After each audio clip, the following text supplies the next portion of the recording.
Hello everybody, मैं Sujit sir, आप सबका वेलकम है। सोशल साइंस की क्लास 10th की बुक सिविक्स के chapter outcome of democracy video number 2 में हम लोग डिस्कस करने जा रहे हैं बच्चों। ये video number 2 accountability, responsive and legitimate government पर डिस्कस करेंगे। जैसा कि पिछले वीडियो में हम लोगों ने बात किया कि डेमोक्रेसी क्या है। डेमोक्रेसी में जनता का शासन होता है, जनता के लिए होता है, जनता के द्वारा होता है। ये आपने अच्छी तरह से समझ लिया है। यहां पर जो जनता द्वारा निर्मित गवर्नमेंट होती है वो जनता की भलाई के लिए होता है। तो इस आउटकम ऑफ डेमोक्रेसी में अकाउंटेबिलिटी पे बात करेंगे। Democracy and our expectation. एक डेमोक्रेसी की जो एक्सपेक्टेशंस होते हैं बहुत लंबी होती है। थोड़ा एग्जांपल, हम डेमोक्रेटिक प्रोसेस को और ब्रॉड करेंगे, अनडेमोक्रेटिक कॉन्सेप्ट से इसका कंपैरिजन करेंगे, फिर हम एक निष्कर्ष निकालेंगे कि डेमोक्रेसी से बेटर कुछ है। इस हेडिंग से बच्चों बोर्ड के एग्जाम 3 नंबर या 5 नंबर के आते हैं। इससे घबराना नहीं है, इसका बहुत अच्छा सुंदर जवाब देना है। To the point, accountable, responsive and legitimate government क्या होती है, एक सीधा क्वेश्चन बनता है। एक हेडिंग से what you know about accountable government से आपको क्वेश्चन आ सकता है, एनालिसिस बेस्ड क्वेश्चन आ सकता है, क्रिटिकली डिस्क्रिप्शन करने के लिए आ सकता है, लेकिन आता हर वर्ष है। और टू द पॉइंट जवाब देंगे कब, जब इसकी फिलॉसफी को, इसकी मीनिंग को आपके दिमाग में बैठ गया हो। देखिए एक्सपेक्टेशंस क्या होते हैं। In a democracy people have the right to choose their rulers. पहला एक एक्सपेक्टेशन तो ये होता है कि हमें राइट्स है सरकार चूज करने का। तो अब पार्टिसिपेशन इन डिसीजन मेकिंग, जब हम सरकार बनाते हैं वह सरकार पार्टिसिपेट करती है डिसीजन मेकिंग में, अर्थात सरकार डिसीजन लेती है तो कहीं न कहीं हमारी भी डिसीजन मेकिंग में पार्टिसिपेशन होता है, या जनता चाहती है कि हम भी पार्टिसिपेट करें। ये भी डेमोक्रेटिक गवर्नमेंट में पीपल्स की चॉइस होती है। Government should be accountable. और गवर्नमेंट को किसके प्रति अकाउंटेबल होना चाहिए? To the citizens of country. एक कंट्री के सिटीजंस के प्रति, वहां के इट मींस जनता के प्रति, समाज के प्रति वो अकाउंटेबल होती है। जो भी उसके डिसीजन मेकिंग्स होते हैं, लॉ एंड ऑर्डर्स होते हैं, वो देश के हित में होने चाहिए, सोशल वेलफेयर होना चाहिए और लेजिटिमेट होना चाहिए। लेजिटिमेट का मतलब होता है यहां पर विधि संगत हो, न्याय संगत हो, ट्रांसपेरेंट हो। जैसा कि अनडेमोक्रेटिक कंट्री में ऐसा नहीं होता है। डिसीजन भले क्विक हो, फास्ट हो, लेकिन डेमोक्रेटिक गवर्नमेंट में लेजिटिमेट गवर्नमेंट होनी चाहिए। कि कोई भी कानून बनाना हो तो डिसीजन जब सरकार लेती है तो वहां पर लॉ को पास कराने के लिए बहुत सारे रूल्स रेगुलेशन से गुजरना पड़ता है, बिल को लाना पड़ता है, डिबेट करना पड़ता है, फिर पास होती है, सिग्नेचर्स होते हैं, तब कानून का एक्ट बनता है। That is legitimate government. और फिर दूसरी बात क्या आती है कि एक डेमोक्रेटिक गवर्नमेंट में regular, free and fair elections होते हैं। जैसा आपको पता है कि रेगुलर इलेक्शंस होते हैं, फ्री एंड फेयर होनी चाहिए, ओपन पब्लिक डिबेट्स होनी चाहिए, जिस पर हम डिबेट कर ही रहे हैं आपसे, and cares about the opinions. Debate के साथ साथ लोगों की ओपिनियन का भी केयर्स होना चाहिए।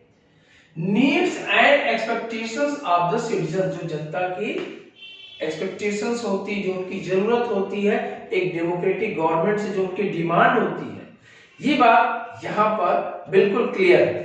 दूसरी, is the democratic government efficient. इतनी बातें हम लोगों ने पढ़ लिया, तो क्या गवर्नमेंट, डेमोक्रेटिक गवर्नमेंट एक इफिशिएंट गवर्नमेंट होती है?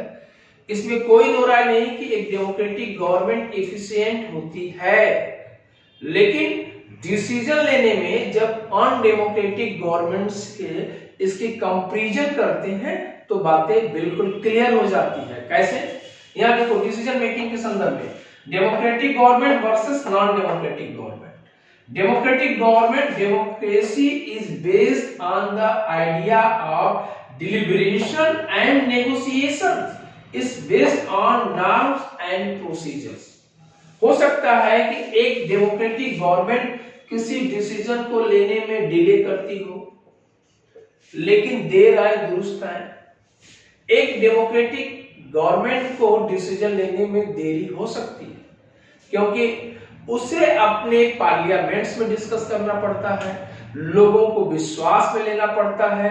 अगर सत्ता की सरकार है तो अपने लोगों में पहले विश्वास लेना पड़ता है, अपोजिशन के लीडर को विश्वास में लेना पड़ता है, और इन सब से देश के हित में जनता का विश्वास जब जुड़ता है तब काम करती है। इस सब प्रोसीजर करने में डिले हो सकता है। जैसे हम भारत के संदर्भ में बात करें, हमारे दो नेबरर्स हैं, एक तरफ पाकिस्तान है तो दूसरी तरफ चाइना है। दोनों हमेशा हिंदुस्तान के प्रति नीति अच्छी नहीं है और रोज पाकिस्तान को लेकर के कब्रिस्तान बन रहा है। आप देख रहे हैं। ऐसे में सरकार जो भी निर्णय लेती है पार्लियामेंट्स में पूछ करके, लोगों को विश्वास में लेकर के, पाकिस्तान पे हमला करना है या पाकिस्तान हमारी सीमाओं का अतिक्रमण कर रहा है, हमें उसकी सुरक्षा को लेकर के जनता को बताना पड़ता है सरकार क्या कदम उठा रही है। बहुत सारे स्टेप्स हैं। आप एंशिएंट टाइम या थोड़ा से पहले 20वीं सदी के थर्ड या फोर्थ डिकेड्स में देखो, एक हिटलर की सरकार थी, नाजी पार्टी जर्मनी में, डिक्टेटरशिप थी। नेपोलियन खुद एक डिक्टेटर था फ्रांस में। वहां पर डिसीजन फास्ट होते थे। जैसे बात करें, non democratic rulers are very quick and efficient in decision making and implementation. Decision भी लेने में, इंप्लीमेंट भी करने में। जर्मनी के शासक हिटलर ने पोलैंड पर अटैक कर दिया, इंप्लीमेंट कर दिया, तुरंत डिसीजन लिया, क्विक एंड फास्ट।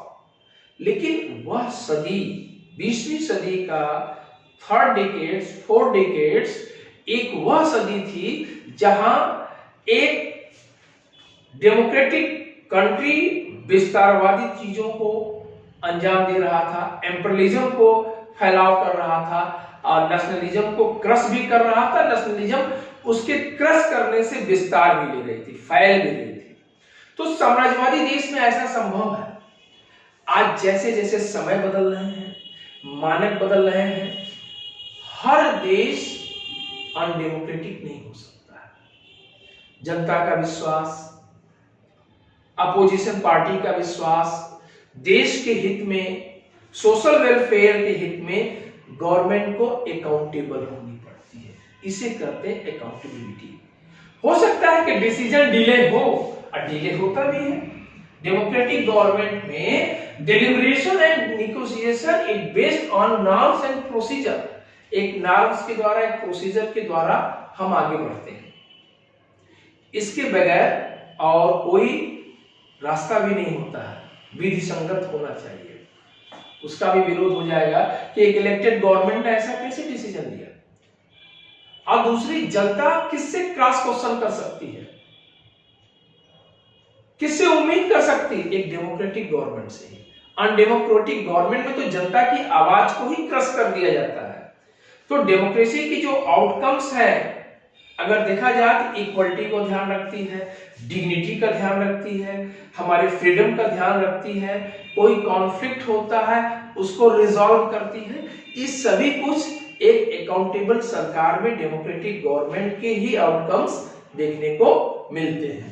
तो अकाउंटेबिलिटी एंड रिस्पॉन्सिव समझने के बाद लेजिटिमेट गवर्नमेंट की बात करते हैं। तो लेजिटिमेट गवर्नमेंट अर्थात, इसको बच्चों यहां हम मिटाते हैं और लेजिटिमेट गवर्नमेंट को एक बार फिर से यहां समझते हैं। देखो डियर्स, लेजिटिमेट गवर्नमेंट, पहले लेजिटिमेट की मीनिंग बार बार आपके दिमाग में आ रही होगी। लेजिटिमेट क्या है? अगर हम यहां बात करें, ट्रांसपेरेंसी होनी चाहिए।